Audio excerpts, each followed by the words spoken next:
Hello, bonjour à tous in French. We will do an interview with Kyle. Hello, Kyle. Hello, bonjour. Oh. We will do, of course, this interview in English. I want to apologize about my English, which is not perfect at all. First, we will introduce you, Kyle. You are South African. You live in South Africa. What can you tell to us about your life? My life. Okay, yeah, I live in South Africa, Johannesburg. Mhm. I'm what you would call an average Joe, normal person. Yeah. Not a big figure. I'm not popular. I'm a normal guy like you, I would say, or like most Frenchmen. I work I'm 26 years old, Okay. 27 next year, January. I'm actually getting married this Friday, day after Congratulations. tomorrow. Thank you. So normal person, day job, currently studying part-time through University of South Africa, Mhm. communication science. You live in And Johannesburg? yeah, Okay. more not in the city itself, in the suburbs around, but yeah, it's still under Johannesburg. Mhm. What is your job actually? I'm in the plastics manufacturing. I'm a Okay. production supervisor, so we manufacture and distribute electrical supplies. Okay. So Yeah.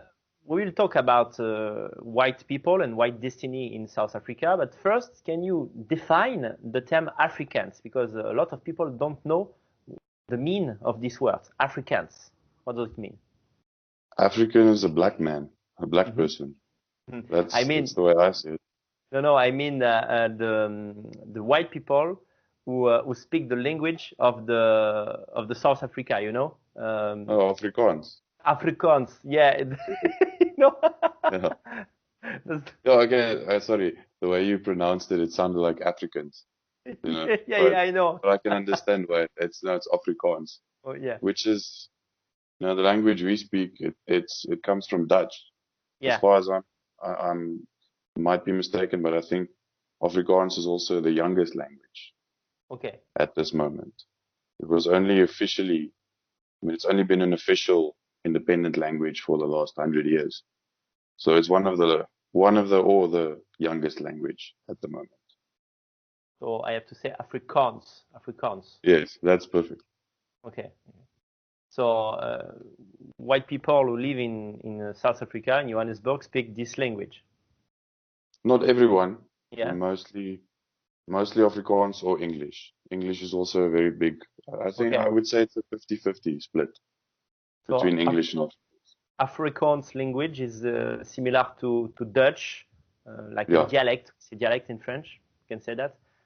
basically. I mean, because the guy who founded the Cape Colony, Jan van Riebeeck, he came from southern Yeah. Netherlands, which today is, back then, the Netherlands was big, united, but today the southern part would be Belgium and Flanders.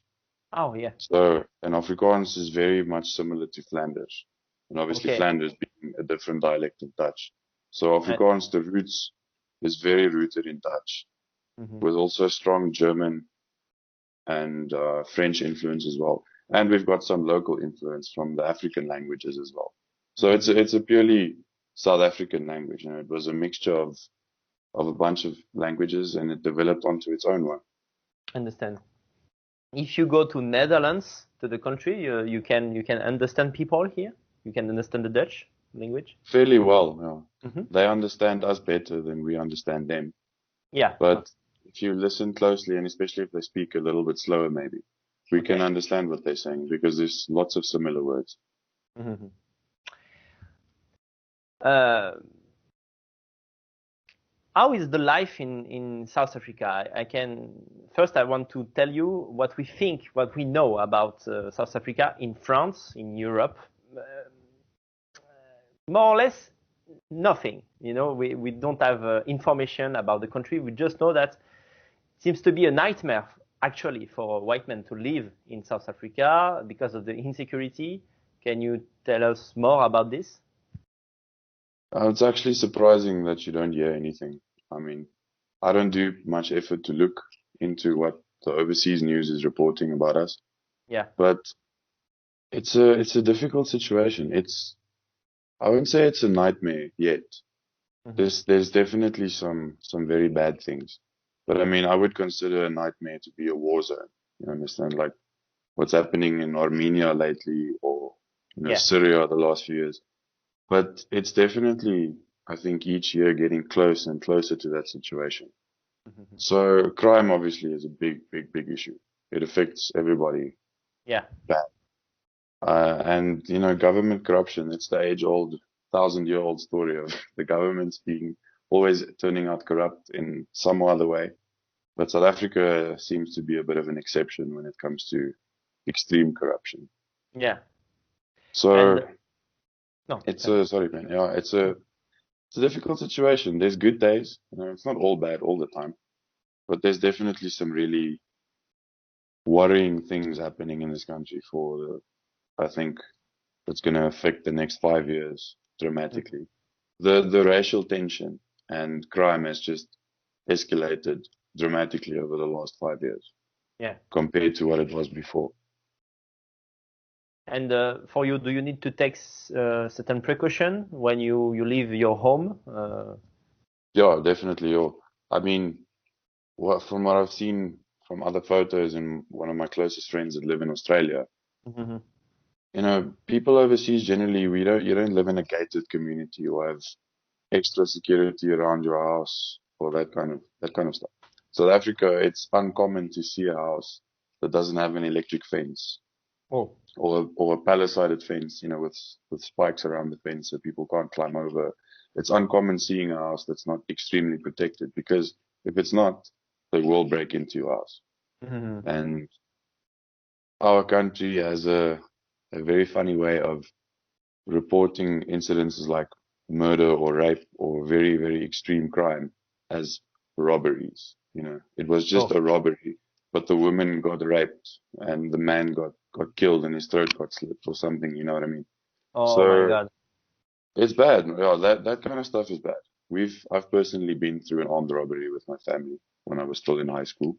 Yeah. Luckily, nothing bad happened, but I mean, it happens. You can't say, Yeah. nah, it won't happen to you because it happens a lot One as well. time Like, it's enough to be scared after that. definitely, it changes your whole perception about safety and everything Of forever. course. And it affects everyone, Hmm. especially, I think the black people in this country have it far worse, to be honest, because there's just so many of them and Yeah. so many of them live in poverty, extreme poverty. So it affects them really, really bad, but it doesn't get reported. Hmm. White communities here do quite a lot of effort to report the crimes that happens, like farm murders, etc. Are there quiet neighborhoods, sector where you can live better in Johannesburg, or the city is the same everywhere? No, there's definitely better areas, but Hmm. you have to pay for them, Yeah. unfortunately. Yeah. Yeah. You told me the first time that we spoke that the number of black people has increased by an incredible number since you were born. What are the statistics of this great replacement? The statistic, I can't tell you exactly the number. I can look Okay. for you, but let me just check this out quickly. Yeah, of course. Take your time. SA population 2020. Yeah.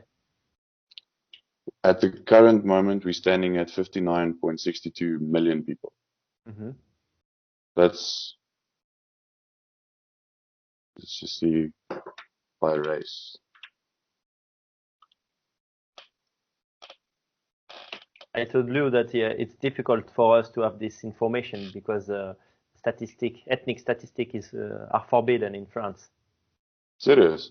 Yeah. Yeah. Yeah. So we have to we have to look how many the name of the newborn baby. If Yeah. the name is Mohammed or Rashid, we know that they are Oh, Muslim. you. And with these tools, we can say that. a lot of newborn are non-white. Of course. Okay, I can't get it for you now, but as far as I know, the white people make about 10 to 13% of the population out of 59 million. That's not a lot, you know. Yeah. We are definitely an extreme minority compared to, you know, let's say Europe or the USA or something. Mm. And the proof is in the pudding. Once you become a minority, an extreme minority, with very little political influence, you obviously what happens in the future is You are in danger. Yeah, this is how it is. You don't need to sugarcoat it, or you know, the average liberal will tell you, "No, you're being crazy" or whatever. But this is the truth. You can look into any other country what happens when a minority group loses political influence. Yeah, of course. And I think SA is en route to that. Of course, you don't have to be incredibly smart to understand that when you are in minority, you are in danger. It's everywhere is the same in the world, but it seems that a lot of white people and leftists don't feel this, don't understand this. No, but unfortunately, I feel in Europe and America as well. Yeah. You know, in the coming years, people are definitely going to realize this. Mm-hmm. A lot of people in South Africa in 1994 were in denial, you know, when the big change came, and it was like, okay, it's time to put the apartheid in the past, and let's all vote for a better future, you know, the Rainbow Nation and all that story. A lot of what I've spoken with a few older people, you know, everyone was on board. They were like, okay, let's do this. You know, it's time for change. Yeah. And then, you know, as little as 10 years later, everybody started realizing, okay, no, maybe this wasn't the best idea. Yeah. Especially not integrating everything and handing over power so fast and so dramatically. Yeah. Because the results speak for themselves now. SA used to be very rich, and we are fast becoming very bankrupt. Mm-hmm. When we saw South Africa, we feel that it is our future in Europe. In few years, it will be a similar situation, maybe in 1 century or maybe before, because we have the same problem of great replacement by black people and Arabs. It's a replacement, 100%. In nationalist cycle in France, it is said that there is in South Africa a white genocide, especially white farmer genocide. Is it reality or is it an exaggeration? I would say it's somewhere in between. Okay. That's my honest opinion. I'm not on board with this thing that it's a complete genocide, because you can find pictures. It's public knowledge of what a real genocide looks like. You know, there's camps involved and mass extermination involved. That's actual genocide. But also, if you look up genocide, the definition, you know, it's not necessarily just mass extinction of people. There's steps that lead up to it. Yeah. You know, the suppression of your identity and et cetera, et cetera. I think we are in the process of that, because the SA government is very communist, Marxist, and, you know, Soviet Union influenced. Because back in the apartheid days, the ANC, which is the current ruling party, the majority party, you know, they were exiles basically. They had their own military wing, the MK. Yeah. And they were hiding outside of the country in Malawi, Zambia, those places, and they would receive their training through the Soviet army and Soviet, you know, advisors. So the majority of the ANC is definitely very communist and Marxist influenced, and you can see it in their policies today. You know, they're doing a lot of effort to suppress Afrikaans, the language and its representation. A few years ago, they wanted to remove Afrikaans out of the court system. They're pushing very hard for removing Afrikaans out of the universities as well. That's classic Marxism, you know what I mean? Meaning destroying an identity, replacing it with something else, especially replacing it with the majority's language. Yeah. Yeah, in fact, it's not a massacre. We are not killed by the state, but we disappear slowly. Yeah, slowly. But, and that's still a genocide. But I think it's maybe like a new form of genocide, a less extreme, but still it's a replacement nonetheless. And obviously you get the far left radical black politicians and figures like Julius Malema from the EFF, the Economic Freedom Fighters. I mean, he's public enemy number one in most white people's eyes, you know, Afrikaans people's eyes. He's very public about his opposition towards white people. Very outspoken in public about it. And he makes any effort he can to stir racial tensions. He won't go and make such a big fuss about any other problems. But as soon as there's an opportunity to stir racial tensions, he's there. You can find it now this upcoming Friday, the 20th. I won't go too deep into that, but there was a racial incident at a school in Cape Town, and the first person to jump on board and make a big public ruckus about it is Julius Malema. Oh. And he's, in my opinion, a very Robert Mugabe type figure from Zimbabwe. A young one, just a little bit, maybe a bit more radical. The black Hitler, we say about Mugabe here. Funny enough, people have been comparing Julius Malema to Hitler as well in this past week I've seen on the news. Mm-hmm. He's definitely the type of guy that I would think would actually instigate an actual genocide, because they've got a struggle song that they've always been singing since the apartheid days. It's called Kill the Boer. It's up front, straight up, kill the Boer. And at every political rally, you'll find these people. Okay, not everyone, but there's multiple instances where people have captured it on camera, you know, where they openly sing the song, kill the Boer, kill the Boer. I don't know how the song goes, but you can see on the videos. It's a traditional struggle song for them, but it's got a blatant message of, listen, these people need to be wiped out. Of course. And for them, it's okay. If we say something about it, then the story is we're taking it out of context, and, you know, it's just a metaphor for their struggle. Like, I don't know, excuse the language, but how the fucking physically singing a song that physically mentions, okay, we need to kill you guys, be a metaphor struggle. That's a call for genocide, whether, I don't care what you think or what you want to say. We don't need context to understand that. Kill the Boer. That's what it is. Yeah. So that's why, back to the main point, I think I went off topic, sorry, but it's somewhere in between, because it's not a complete genocide, but the steps are busy being taken. And in a way, it's worse, because it's slow, people are sleeping, and we are replaced, but in a slowly mode, and a lot of whites don't have a big view of this project, this finality. That's the truth, especially in South Africa as well. There's a lot of people that are just blind to this. A lot of people are awake, and as you say, it's maybe a bit worse because you're sitting with that feeling of, when is this going to happen? Mm-hmm. You know, everyone knows it's coming, but it's like, when? Mm-hmm. And then a lot of people are just oblivious. They're like, no, it will never happen. You know, those people will wake up soon enough. It's terrible, because it's happened, but people say it will never happen. But it's happened. But it has happened multiple times, thousands of years. Yeah. This is humans, you know. Could the refugee statute apply to some white South Africans, white farmers experiencing racial violence in your country?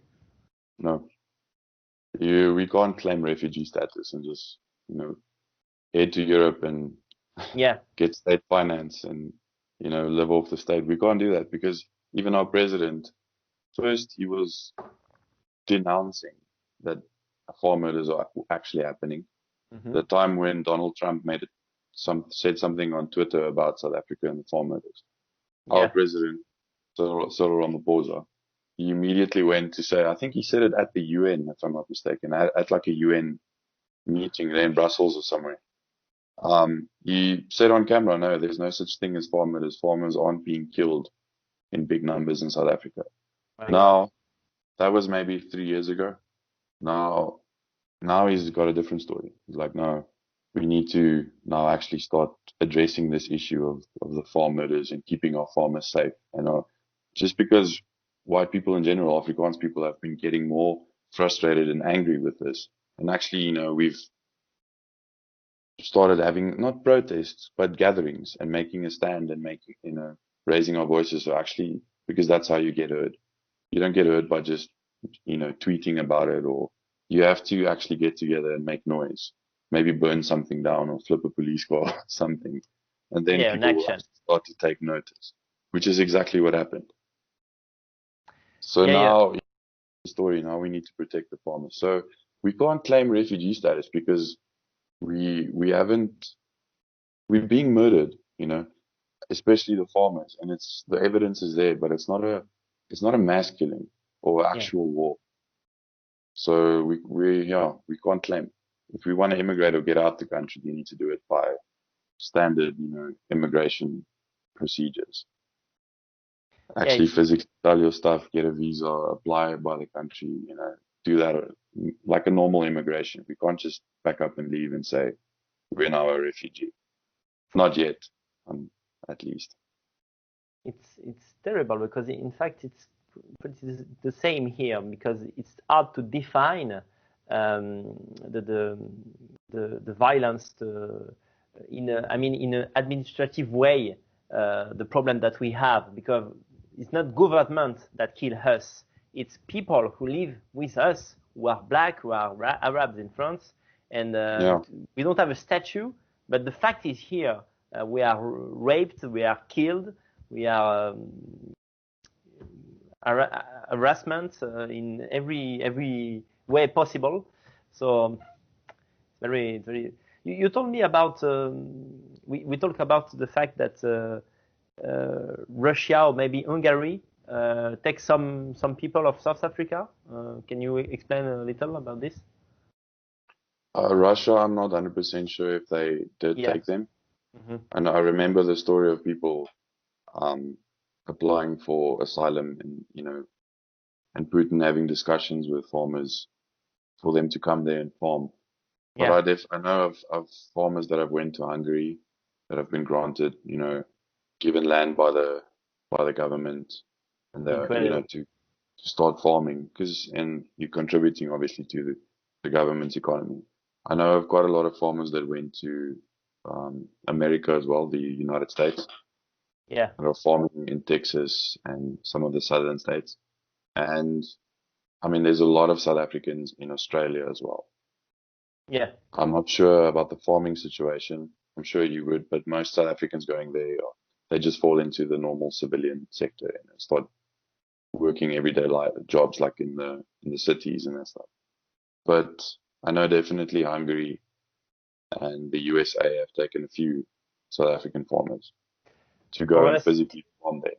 it's interesting to talk about Hungary because we have hope on this country and on Orban, and I didn't know that at all. So how it starts? Orban or the Hungarian government how did they call the white farmer? That I can't confirm with you, but just taking a guess, it's more than likely just the farmer deciding, listen, I need to go, and Okay. having capital to invest, Mm-hmm. and then just obviously meeting with the Hungarian government and drawing up a proposal Yeah. for them to immigrate to there and invest a little bit into the country, and then they obviously get a land grant because he Okay. specializes in farming. He's a wine farmer, maybe a grape farmer, or a corn farmer like that, wheat farmer. So then obviously if the area is if the area is suited for that, type of agriculture, he's obviously is going to make a success of it, so he will be granted the land. Okay. I honestly can't tell you too much detail about it, Okay. but I know it's been confirmed of quite a few, especially farmers from Cape Town going to America farming grapes for wine. So yeah. Is there a political hope for you in your country, a party that will improve the condition of whites in South Africa? Funny enough, there is one, the Freedom Front Plus. Oh. It's a big, I would say it's the second biggest white party, because it's a Afrikaans political party. You know, they advocate for the rights of Afrikaners, and they're one of the parties that have actually grown the most since before the last election and now after the previous election, which was last year, 2019. So the ANC actually dropped a little bit. Our second biggest party is the DA. They are obviously a bit more liberal. DA stands for Democratic Alliance. So they're very all-inclusive. You know, it's a lot of white people, a lot of black people, coloreds, the whole story. They've got, I would say, probably the best chance of actually maybe becoming the new government, just because they have the numbers. But they are still, you know, very liberal. I don't support them personally. They grew. Currently, they're second biggest. The EFF I mentioned earlier, this Economic Freedom Fighters, they are the third biggest party, which is worrying. That's why I mentioned them, because I mean they're the third biggest party and they're very, very hardline communist, radical leftists. You know, the genocidal type. You know the Marxist. What's the Bolshevik revolution type of communists? You know. And then the fourth biggest party is the Freedom Front Plus, which is they've actually surprisingly grown a lot. And I think it's just because of a lot of Afrikaans people waking up and seeing that and this isn't working. We need to stand together. You know. Yeah, and the thing they have a chance to win the next election, for example. I know they won't win, just because in a multicultural democracy, the majority will always have. You know, the right or the strongest political opinion, and we're a minority, so I don't think they'll ever win. But I think if they and the Democratic Alliance had to form a strong coalition, they won't win, but they'll have the best chance of seceding and creating their own. It's still important. They can change mentality of people. Yeah, that's definitely I think secession and declaring independence is a bigger possibility than these parties actually winning the majority vote. I don't think that'll ever happen. Just want to talk a few minutes about America. What do you think about this election? It seems that Trump will not win this election. How do you analyze that? I think it's a problem of great replacement. It's too late to win when you are from a right opinion. What do you think about that? It seems like he's going to lose. You know, I've seen recently they are doing recounts in a lot of states, and supposedly some states they found now more votes for Trump than that they counted the first round. You know, they lost because of this Dominion voting system fraud. You know, like I don't know, U.S. politics is the most complex thing I think under the sun, even more complex than Europe. But I definitely think there was fraud involved from the Democratic side, a lot of fraud involved, and just by seeing the way social media reacts to this whole thing, it's clear that they are not going to accept Trump, even if he actually legally won this election. They're not going to accept him. I think he's going to be forced to step down, and Joe Biden and the Democrats will be in power again. And then we all know what will happen. Wars in the Middle East, even more absurd racial policies and shit going on in America and being pushed onto Europe and, you know, South Africa and all other, because everybody basically follows America's footsteps. You know, America is very influential on world geopolitics, on everything. Their media dominates. We all know who controls their media. But anyway, so no, it's a shit show, you know, to be real. I think whoever wins this election, America's in for a lot of trouble. Yeah. I think a lot of people can agree on that. Mm. And if America's in a lot of trouble, the rest of the world is, because everything depends on their currency for some Yeah, stupid yeah. reason. You have the ability to follow the example of the America, even if it's a bad example. Exactly. If their currency takes a big dip or crashes, or, worst case scenario, they head into an actual civil war again, the rest of the world will be dramatically affected, Yeah. because the dollar is the current standard at the moment. I think America's in for a rough ride for the Yeah. next 4 years.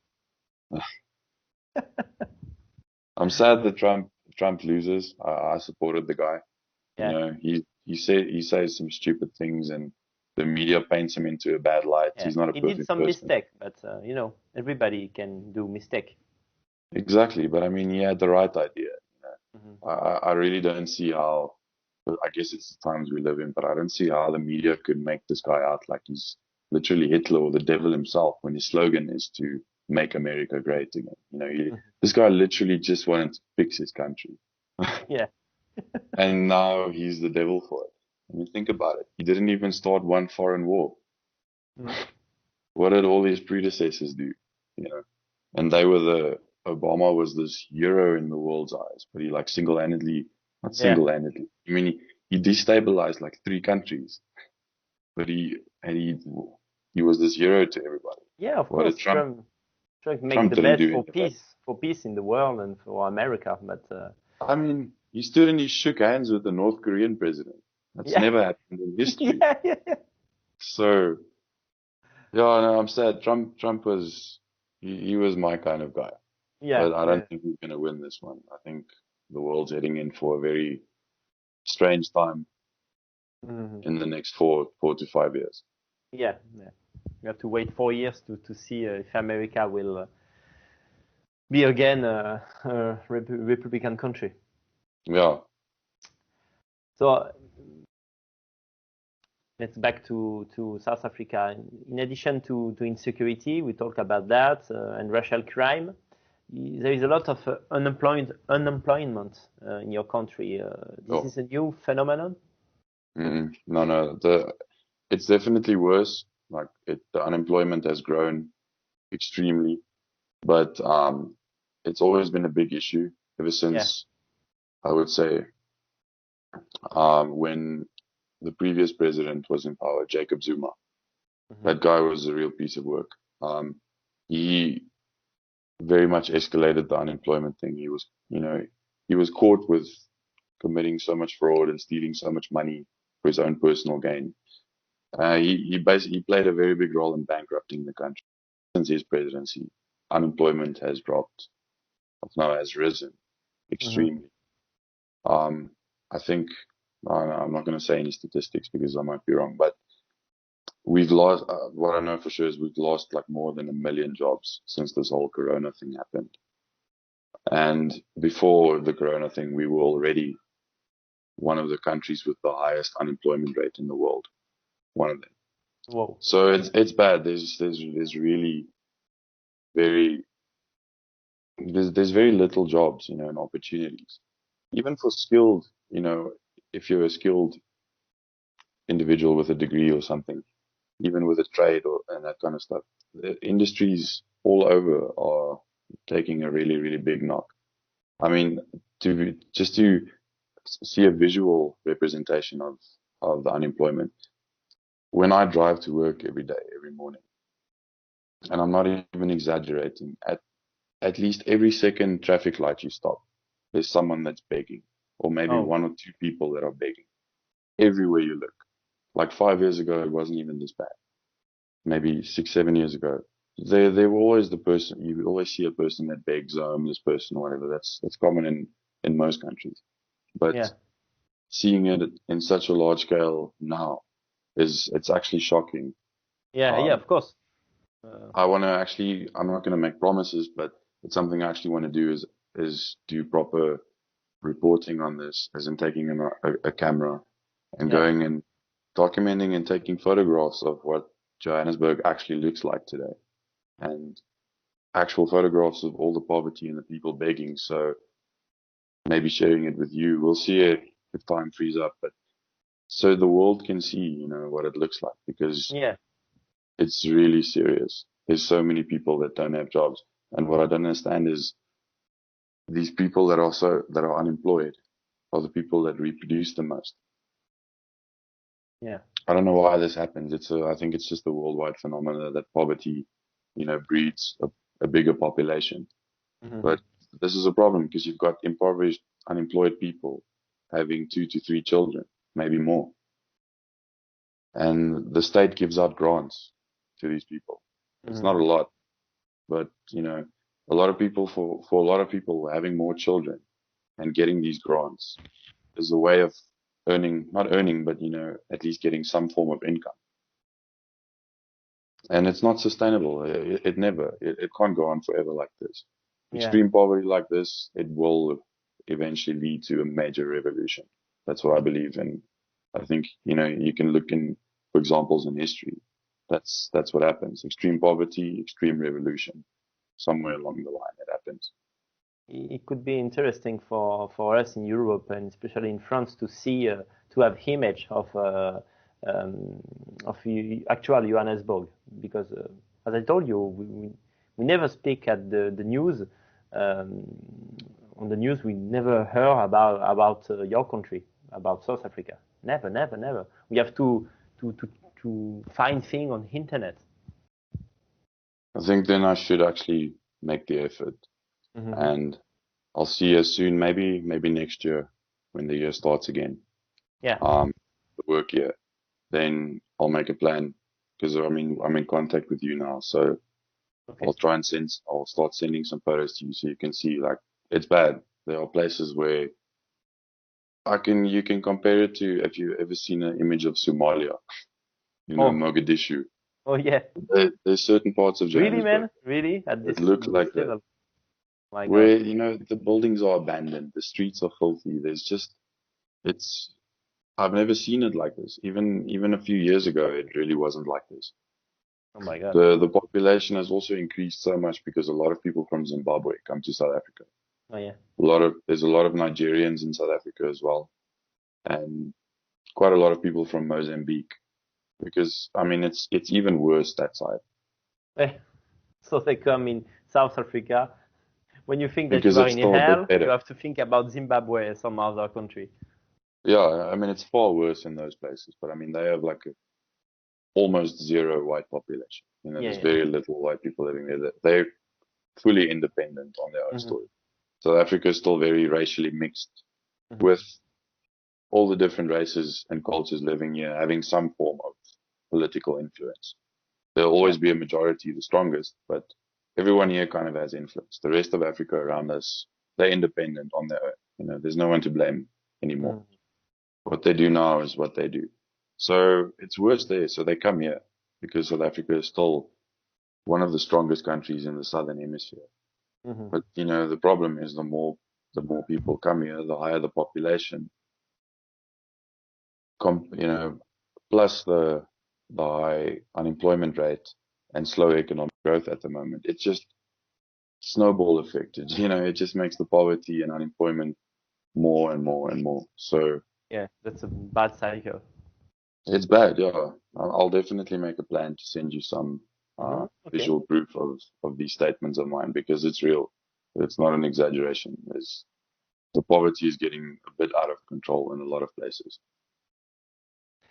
A lot of French nationalists dreamed about Orania. Can you remind us a little the concept of this city in South Africa? Also, I would say Orania is the closest to Afrikaners trying to declare their own independence. Yeah. Since before '94. It's basically a continuation of the old apartheid state. Not exactly on that level, but it's the same concept, because Orania is privately owned land. So it's not owned by the government or like a government institution at all. It's just privately owned land with a bunch of investors that came together bought a few thousand hectares, and they basically set up their own independent community for Afrikaans people only. You know, they would obviously outsource labor from South Africa. I mean, they see themselves as independent away from South Africa, so they would. You're obviously welcome to come and work there, but to live there, you can only be Afrikaans. Yeah. And I can understand why they do it. It's a legit attempt at preserving Afrikaans culture at its purest. It would be the beginning of a nationalist utopia. You know, you think, like you say, a lot of French nationalists dream of this Orania type of. They even have their own currency. It's not an official recognized, I know. but they print their own money and trade it. Yeah, and when you go there, you trade in your South African rands for their currency, and then that's what they use to trade there. So they've got their own little economic system going on there, and small version of a government, and it's a very safe place to live, very clean. Everyone looks out for each other and employs each other, works together. It's basically what South Africa used to be, just at on a very smaller scale. I think your Orania has about 2,000 to 3,000 people living there, so it's still very small. Yeah, and also you need money to do an installation. It's not enough to be an Afrikaans. You have to put money in this project, and a lot, as you said before, it's difficult to have job, to have money. It's not an accessible thing to do for the average Afrikaans person. I mean, you can't just go there and okay, I want to go live here. You need to invest money, buy your own place, invest into the community, and then become part of the community. Yeah. Which is unfortunate because, it would be, if they had the space and the means to accommodate a few thousand more people, it could very well be a thing, and be declared, independent. But it's still, it's also, they get very strong resistance from the South African government. Yeah. And the more radical black political figures and population, because it's obviously, in their eyes, it's seen as an apartheid state because they want to be separate from the black community, which in essence, that's what they are trying to do. But it's not necessarily a thing about hatred or racism. It's about nationalism, which is obviously a forbidden word in this day and age, but it's nationalism. It's like preserving your own and, working towards growing your own culture and your identity and standing on your own 2 feet as a nation. But in a society, you can't do that. It's everywhere the same. You just want to escape from insecurity, from multiculturalism. You choose. We have the right to choose. My God, to live with a brother of blood, not because we hate black people, because we want to live with European people. That's a normal thing. Exactly. There's nothing wrong with it. If I show you the photos of Johannesburg and those places, you can fully understand why people want to do this. Cultures are different. We have different morals and value systems, and we have different perceptions of civilization, actually, as a whole. And I think it's every cultural group's right to be able to choose where they want to live. So to finish on Orania, you don't think that this initiative, this project, have a great future in South Africa? At the moment, in the current political climate, no. Yeah. But they're not the type of people that are just going to give up. Okay, this has no future. They will stick through, and I think if things have to change, especially for worse, in South Africa, then I think Orania could be the start of a new future, because they've already got the system in place and their own governance and No, that feeling of independence, because living in Oranje is like basically living in a another country compared to the rest of South Africa. You know, they do their own thing. So at the moment, no, I don't think Oranje has any potential other than being a Afrikaans only Yeah, state, basically. But if things have to actually get really out of hand, as in maybe um, a declaration of war or civil war or something like that, Oranje will definitely become like a refugee type camp yeah, yeah, and a refugee center for a lot of white people to go to, able to stick together and be safe. yeah.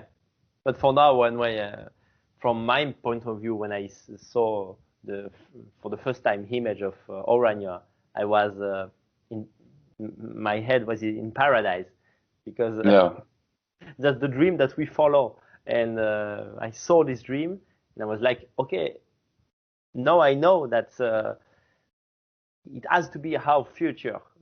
Things like definitely. this peace, this calm, this security. Yeah, where you can raise your children and not worry about their safety, because Yeah, they'll be safe. That's the dream. That's what I want as well. mhm. Like, I try to think realistically about the situation that, in the current climate, definitely there's no hope for actually being an independent Yeah, nationalist utopia. But it could always change. Life and politics change. One week it's like this, and the next week it's completely different. yeah, yeah, So it definitely there's hope. I think there's hope. It's just maybe a bit further into the future. yeah. In in the country and especially in Johannesburg, do you feel a strong consciousness, racial consciousness? I mean, among whites in the city and in the country? Definitely. Man, if Yeah. you go to Johannesburg, you stick out. You're the white elephant in the room Oh yeah. because you'll see other white people there, but the majority is black. So just being, I mean, I don't know if you've ever traveled to Africa before, maybe, or the Yeah, I Middle was East, in Cameroon.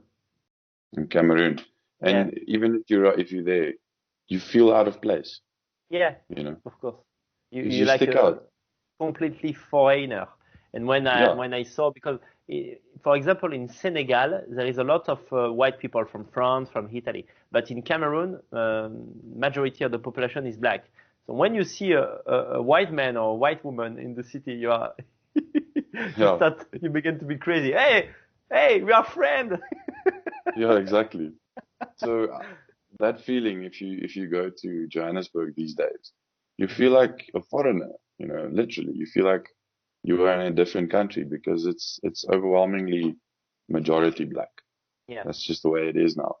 So and just by being in that situation, you become racially conscious, because you're aware of all these eyes that are on you.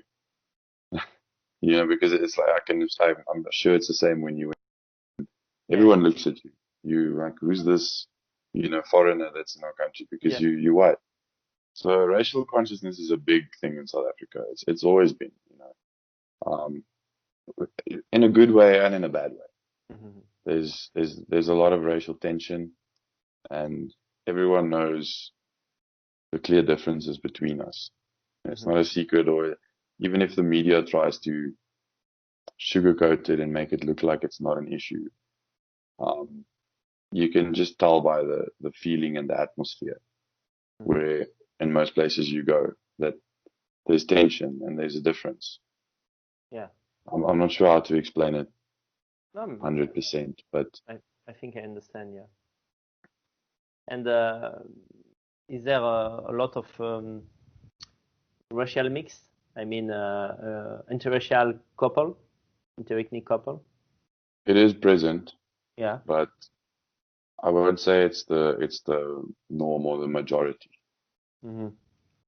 Um, I remember you mentioning in France, it's becoming quite a very normal thing. Yeah. Yeah. You In see city it everywhere. like Paris, you can see a lot of. In South Africa, you don't see too much of it. It's there, obviously. There's a lot of interracial people and couples, Yeah. but it's definitely not the majority. Most people tend to stick to their own kind, find Yeah. someone within their own culture or race. So you're getting married soon. Congratulations again. And in general, how are the relationship between men and women in South Africa? Is it hard to find a partner for love or for sex? I think it has become harder in the Yeah. last few years.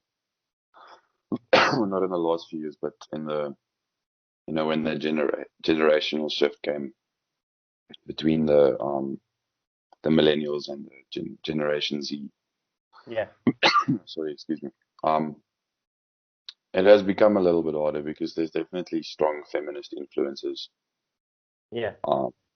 in modern culture, and this is now in white communities and black communities. I think it's more present in the black communities because, in general, especially in the Afrikaans communities in South Africa, there's a lot more conservative values than in the black or in the English white people communities. So it's not hard finding someone. I don't, especially when you're Afrikaans. I think because of the conservative history and the more predominant conservative values, Yeah. I think it's easier as an Afrikaans person finding an Afrikaans partner, Okay. as than what it might be for the black communities or the English communities these days. I mean, I could speak under correction, but from my experience, it's never been a big issue, and from what I've seen with friends of mine and all that stuff. Yeah. Yeah. Maybe I think it's the same in whole world. It's phenomenal. Instagram, my OnlyFans and things like that. It's terrible. Yeah, it's the same for everybody in Occident, in West. So Yeah. And that's a tool that stuff is deliberately put in place to cause division between the sexes. You can see it in SA as well. There's a lot of yeah. fatherlessness in the black communities. Black men generally, especially in the rural areas, the township areas, they father a lot of children from different wives, and a lot of them do marry, but a lot of them don't marry. It's just Yeah. And that's also it causes a big problem because we all know the statistics between crime rates and fatherlessness. Yeah. That's very prevalent in SA. As you know, I live in Romania since 2 years, and of course, I like to be here because it's a white country. There is no insecurity and blah blah blah. But also, I like the relation between men and women. It's more simple, like in the past. If you are on, there is Tinder here, of course, but when you meet a woman, it's pretty simple. She meets you because she liked your photo. And now, if she like your mind, okay, you can be with her, and after 1 or 2 months, she start to talk about marriage. It's everything is simple, like in the past. And I remember in some of experiences that I had in France. Sometimes you are with a woman, but the woman don't know what she wants. So you are in the relation, but not really. It's hard to define, etc. No problem. Yeah, no, I understand exactly. I think it's the same within the Afrikaans community for the most part. There's always exceptions. It's more simpler for us, especially in my experience. Feminism and the liberal culture has definitely had a strong influence in the last, let's say, 20 years. But it's generally a bit easier. I think Afrikaans people are still have that mindset of wanting to get married, reproduce, start families, as opposed to English culture, especially in South Africa as well. It's more about me and myself, my future, and I think, and that's why they struggle to find Yeah, partners and get married. There's a lot of individualism and selfishness in modern Western culture, yeah, especially English culture, which comes from America once again. yeah. Like every time. So I think Romania, the way you explained it, sounds quite similar to the Afrikaans Oh, community here, good point. and the way it used to be in the old days. The first time we speak, on the beginning of the conversation, you told me that your dream was to come in Europe, to Yeah, get back to your roots. Can you definitely. say about that? Why?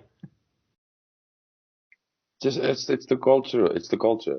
Our us as Afrikaners, our culture is it's like a splitting mirror image of Europe. If you look at photos of old South Africa, it was clean. It Yeah, resembles Paris or London from the 70s and the 60s and the 80s. Even America. Our the way South Africa used to be was like Europe, just in Africa, yeah, and we didn't really grow up with that. It was a different place when we were children, but it obviously dramatically changed as we got older with the stronger multicultural influences and that typical liberal I think I utopia understand. Yeah, going you on. never, because you are young, you never never know the European South Africa, uh, No, no, like it was in the next last century. no, yeah, exactly. The only we all only used to hear stories about it, from our Yeah, parents, from growing up, telling us how it used to be, how it is now. And you've got photos from the past where you look at what Johannesburg used to look like not so long ago, let's say like the early 90s, or in the 80s, in the 70s. And then when you see it now, and it literally looks like Somalia in some yeah, places. And just 2 decades ago, it looked like any other European city. So that's the dream, that's what I think every white nationalist and actually any normal person wants is you want a clean and safe society, something that resembles Europe. yeah. So obviously I love South Africa. I mean, this is our place, our roots as Afrikaans people. We've been here for close to 400 years. That's a long time. And it's a nice place. The weather is nice here. It's really a nice place. But if it has to, and I've got a feeling we all are going to be forced to have to eventually in our lifetimes. It might be 10 years, it might be 20 years from now, but eventually we'll have to go somewhere else Hmm. because, and then obviously Europe, because that's where my genetics come from, my Yeah. blood. That I'm Oh, European. I've got blue eyes, dude.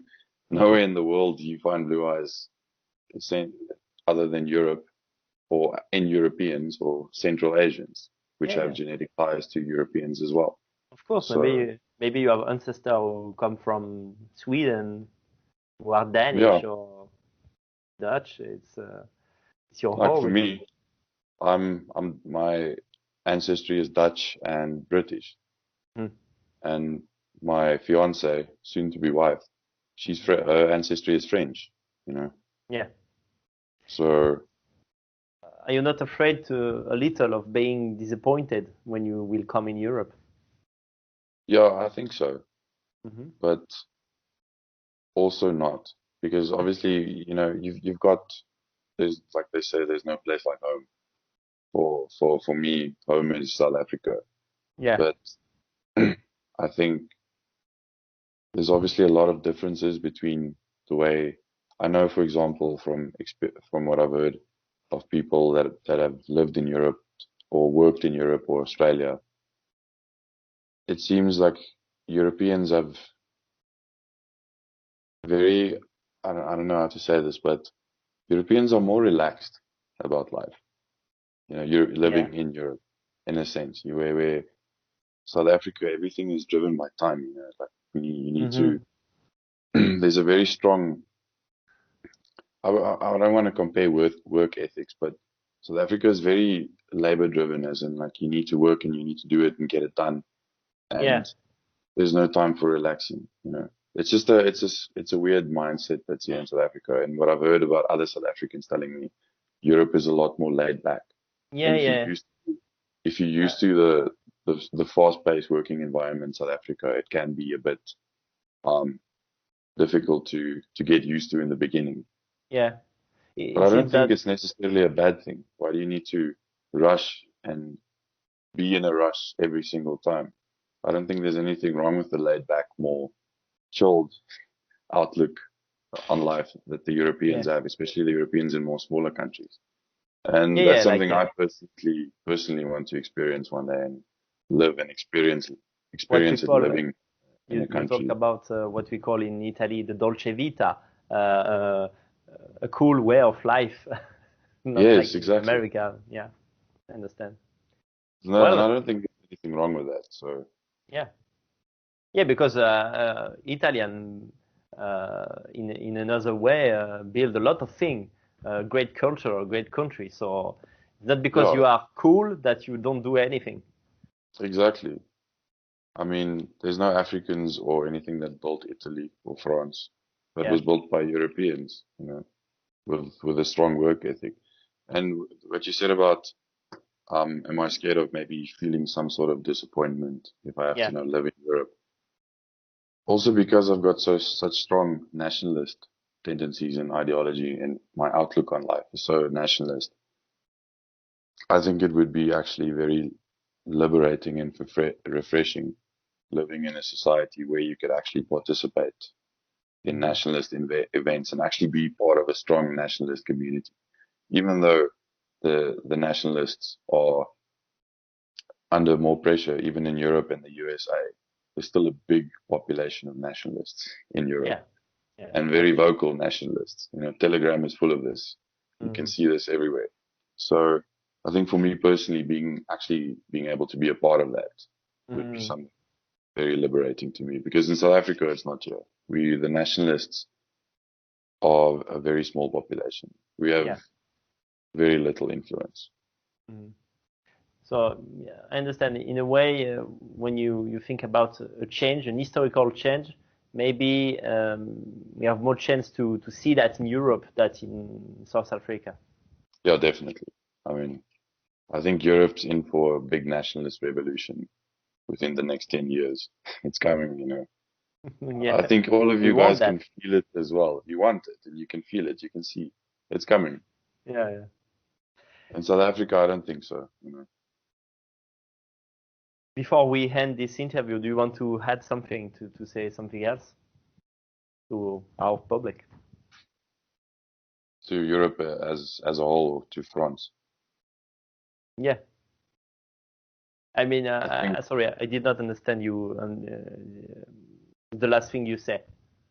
sorry, do you want me to No, say something to France? yeah, if you want French? to say Okay. something to the French public, because a lot of people who saw this interview are French nationalists.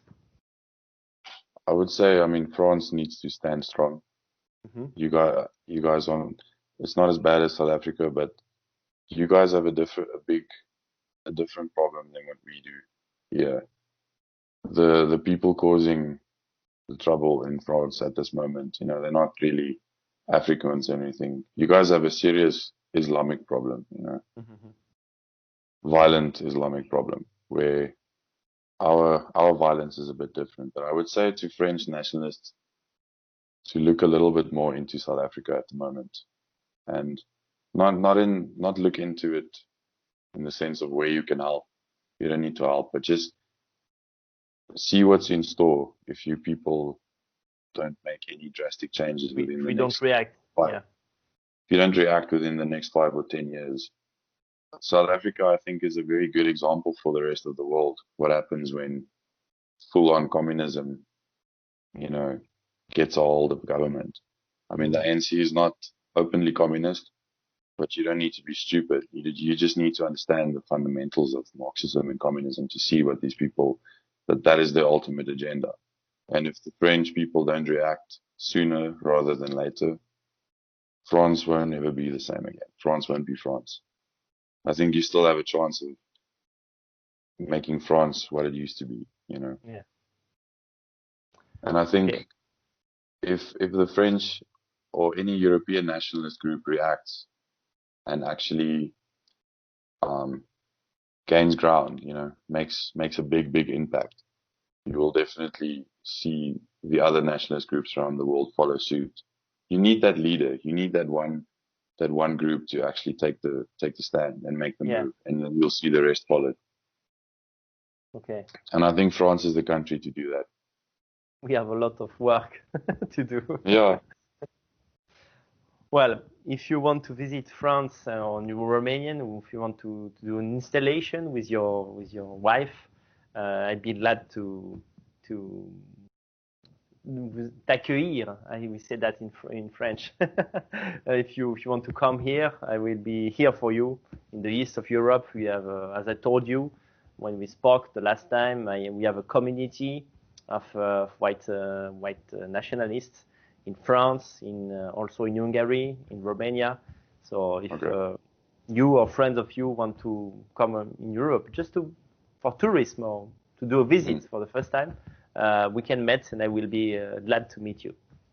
Thank you, man. Definitely. I would also really like that. It's definitely in the plans for the next 3 to 5 years, I would say. Cool. So take care of yourself, and thank you for this interview. Thank you very much, man. I enjoyed it. Thank you for the opportunity, and we'll speak again. Of course.